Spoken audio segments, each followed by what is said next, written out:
Sorry, your driver avoided you for 9 minutes, so now the food belongs to him, and your $52 is ours.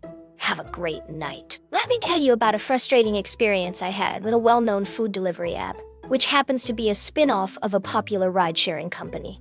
For the sake of privacy, let's call it Boober Beats. So, I placed an order, a hefty order, $50 worth of sushi for me and a friend. The driver assigned to my order had stellar ratings, which reassured me. My phone was across the room, and I knew my food was supposed to arrive by 10:01 p.m. Glancing at the clock, I realized it was exactly 10:00. Oh no, I thought.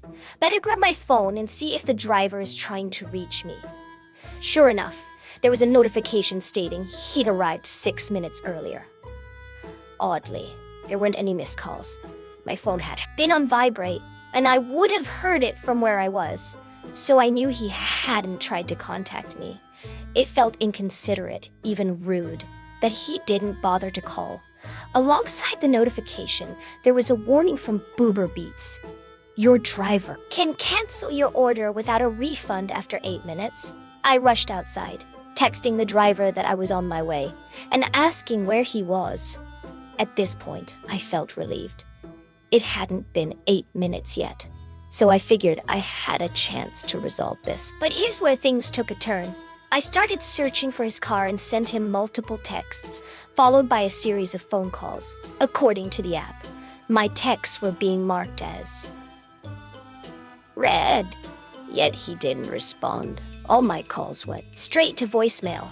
His car wasn't parked near my building, which meant he had to be somewhere else in the complex. The situation became clear. He was deliberately stalling. I wandered around looking for him, and at long last spotted his car was moving. He drove right past me. I caught a glimpse of his face, recognized him immediately, and waved frantically. I even stood in the road behind him. There was no way he didn't see me. Yet he just kept driving. Moments only. Later, he canceled my order. My $50 worth of sushi went with him, disappearing along with my order in the app. That also meant I lost any way of contacting him. Furious, I called Boober Beats customer service, thinking surely this can't get worse. Oh, but it could. The customer service rep who answered sounded painfully scripted, like she wasn't even pretending to engage. She started with, "I'm sorry this happened to your order. Could you explain what occurred?" I laid out every detail, thinking she'd address the blatant absurdity of the situation. Instead, she repeated the same line over and over, as if it were on a loop. "It shows here that your driver waited over 9 minutes, so we cannot offer refund." Excuse me, 9 minutes. The guy never contacted me, dodged my attempts to reach him, and drove off with my food. Yet, none of that seemed to matter.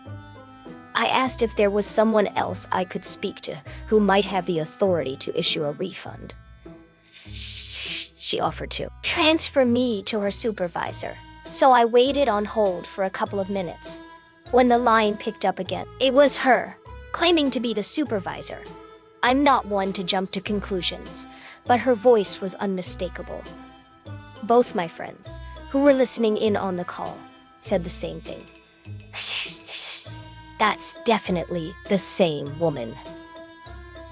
She went on, reading from the exact same script, completely disregarding what I said. Defeated, I wished her a good night and hung up. My friend, whose $25 worth of sushi was also part of the order, decided to try her luck. She got the same treatment. Scripted responses, zero listening. And this time, they hung up on her. By now, it was obvious. The driver hadn't waited 9 minutes.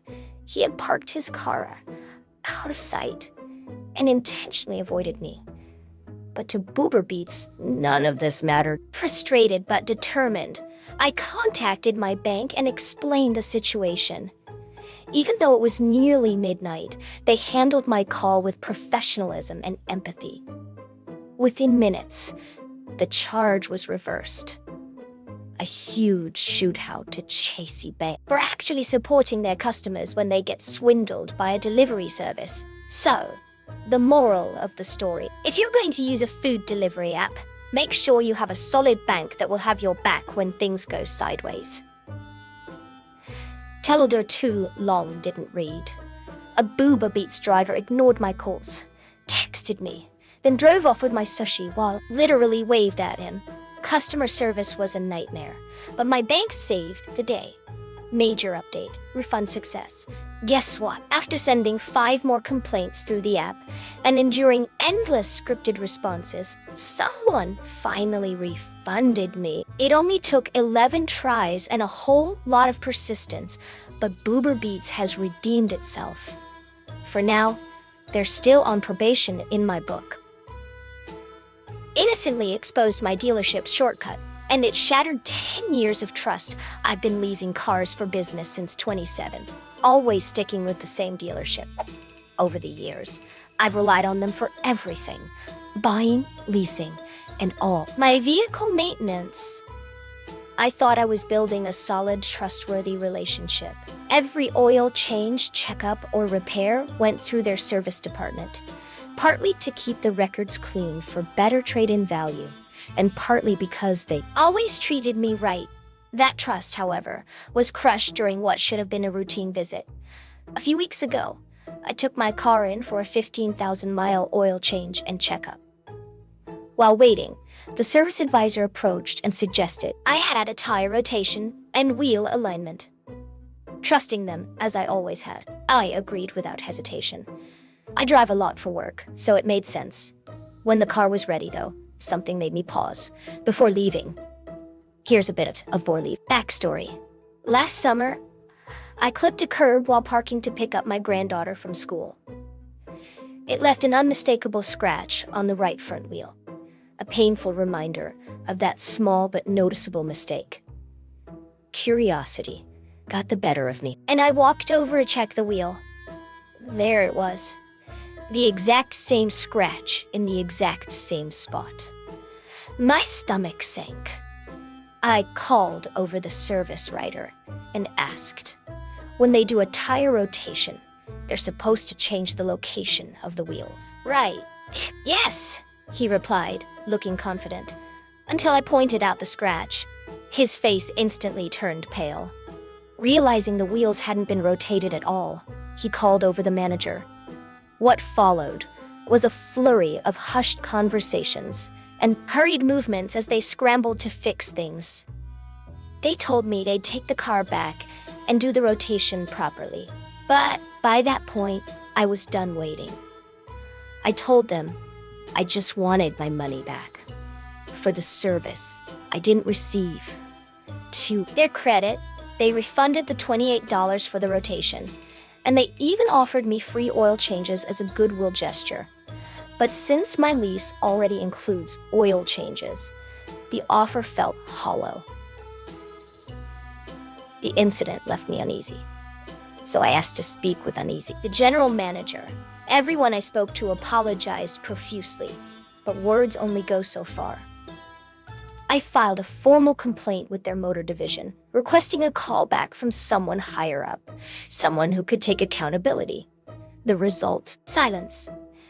The only follow-up I received was from the same service advisor. His message wasn't about making things right, though instead, he asked me to go easy on the dealership in the survey I'd likely receive. If the survey comes back bad, it all falls on me, he said. Sorry, buddy. While I don't hold him personally responsible, this wasn't just about one individual's mistake. It was about a system that failed, a breach of trust from a place I relied on for over a decade. Now, more than 3 weeks later, no one from management or ownership has reached out. Not a single call. For $28 and a little convenience, They've essentially written off a loyal customer who stuck with them through countless leases and services. I don't want much. I'm not asking for free services or grand gestures. I just want someone at the top to show they care enough to acknowledge the situation. A simple sign that they value my business and loyalty. Apparently, that's too much to ask. It's disheartening to realize that 10 years of trust can vanish over something as small as a skipped tire rotation. Maybe I'm stuck in the past, clinging to the way businesses used to operate, with integrity, communication, and genuine customer care. You don't get to decide who is and isn't allergic to something. End of discussion. This just happened, so apologies in advance for the rant and the formatting. I'm typing this on my phone while everything is still fresh. My boyfriend and I went out for an anniversary lunch, opting for a slightly upscale restaurant. It was a special occasion, and we wanted to celebrate somewhere nice but familiar. A place we'd been to before and trusted.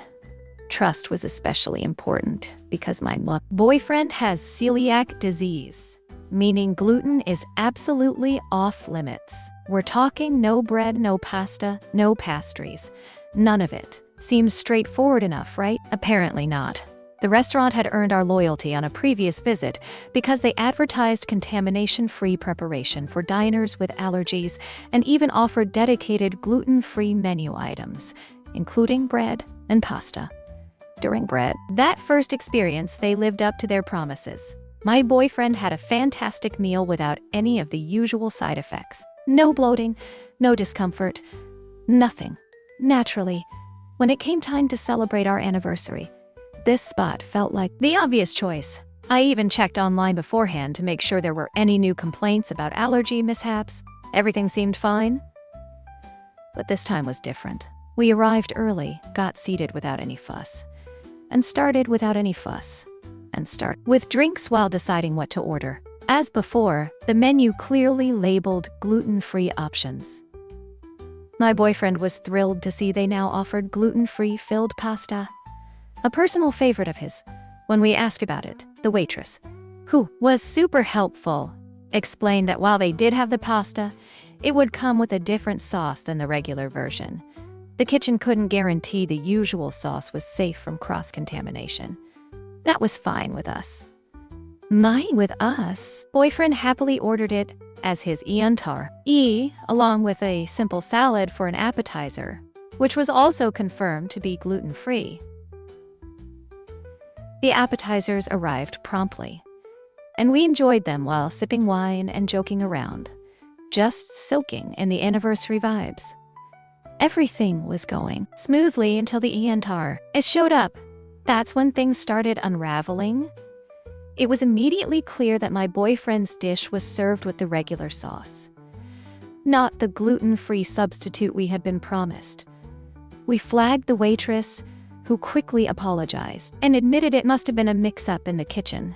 She assured us they were already working on a fresh dish, and that it would be out shortly. She even compared our appetizers and hinted she'd try to get us a free dessert for the inconvenience. Since it was our anniversary, that's when the real nightmare began. While the waitress was handling the situation with Grace, her manager, the person in charge, mind you, suddenly stormed over to our table.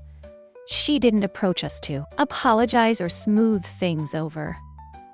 No, she came barreling toward us, demanding to know what kind of scam we were trying to pull. We were stunned, sitting there in silence, unsure of how to respond. She kept ranting about how the pasta was definitely gluten-free and accusing us of sending it back unnecessarily. My boyfriend calmly explained that it wasn't the pasta we were concerned about, but the sauce, as we had been told it might not be safe for someone with celiac disease. Her response, she rolled her eyes and launched into a tirade about how fed up she was with people like us, kids, who needed everything labeled and catered to. It was infuriating. She even dismissed my boyfriend's legitimate health condition as part of some gluten-free fad, loudly, that no one at This precious table would eat another bite until the chef himself confirmed it was safe. The sarcasm was dripping. I wanted to walk out right then and there, but the waitress looked so distraught that I felt compelled to stay just to make sure she wouldn't suffer for her manager's behavior. When the manager finally returned with the food, she practically slammed it on the table and sneered, asking if we felt safe enough to eat yet, or if we'd prefer to have the chef hand feed us. My boyfriend, bless him, thanked her for her efforts with a level of patience I could never muster. He ate as quickly as he could, just so we could leave. I, too, rushed through my meal, seething the entire time over how our special day had been ruined. But the worst was yet to come. When we finished, we flagged down the waitress and asked for the bill. She apologized profusely and disappeared into the kitchen. A few minutes later, she returned, visibly shaken. She explained that while checking on another order, she overheard the staff talking about a pasta dish the manager had brought back to the kitchen earlier. It turned out the manager had pressured the chef to cook regular pasta, insisting it be served with gluten-free salsa, to appease the picky customer. And yes, you guessed it, that dish was served to my boyfriend. He had just eaten an entire plate of gluten-laden pasta. The waitress comped nearly everything except the wine, but I insisted on paying for my meal and tipped her generously. None of this mess was her fault, and she didn't deserve to suffer because of her manager's negligence. As for the aftermath, my boyfriend spent the rest of the day and night in absolute agony. His stomach swelled to the point where he looked several months pregnant, and he was stuck in the bathroom, sick from both ends. The damage from this one meal will take weeks, maybe even months, to fully recover from. I'm beyond furious. I want to call everyone. The health department, the local news, you name it. But I worry about the innocent staff who might lose their jobs if I go nuclear. For now, I'm just venting here, trying to calm down enough to figure out my next steps. Thanks for listening, and congrats if you made it to the end of this rant.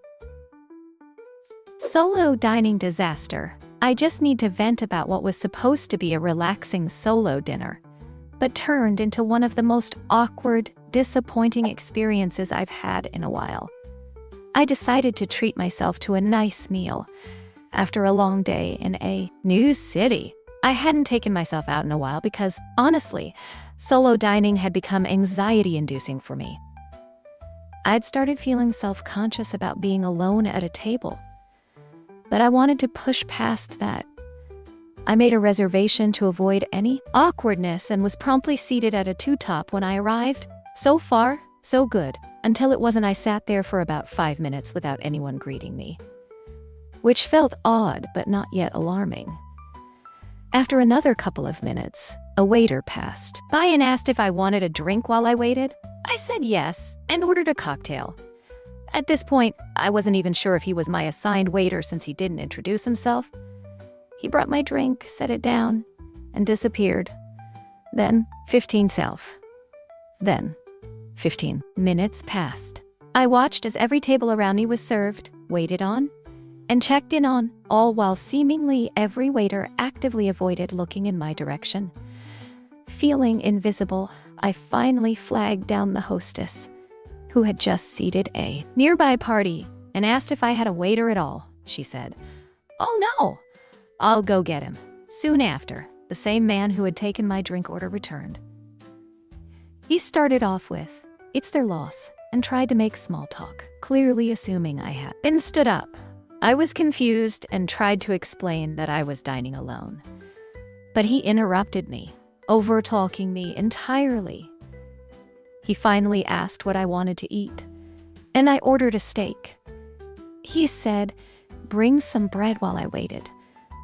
But by this point, my excitement had turned to embarrassment. Sitting at that table, I fought back tears. I had built up so much courage to come out alone, only to feel forgotten and judged. The worst part was that it was happening in plain view of other diners who were receiving seamless, attentive service. I wanted to leave but felt too humiliated to draw any more attention to myself. When my steak arrived, both the waiter and another server came over and told me I needed to cut it open in front of them. I've never been asked to do this at a restaurant before, and it felt so uncomfortable having them stand there, watching.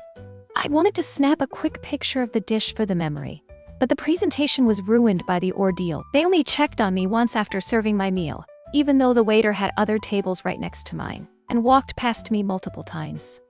When I finished eating, I sat there for a while with an empty glass. Eventually, the waiter came back, not to check on me, but to offer another drink. By that point, I was over it and just asked for the check and a dessert menu. I ordered dessert to go, but even as he brought the bag, he made another awkward comment. He asked if I had been a party of one the whole time. I told him yes, and he blamed the situation on new people working up front who supposedly didn't take the extra menu, which somehow made him unaware I was dining alone. To me, that didn't explain why he did bring bread earlier or offer me an appetizer, but at this point I was too drained to argue. I left him just under a 15% tip, not my norm, but the service was honestly bad. To top it all off, it started pouring rain just as I left the restaurant. I walked back to my car soaked to the bone, got in, and burst into tears. Nothing about the experience made me feel good. I regret even deciding to go.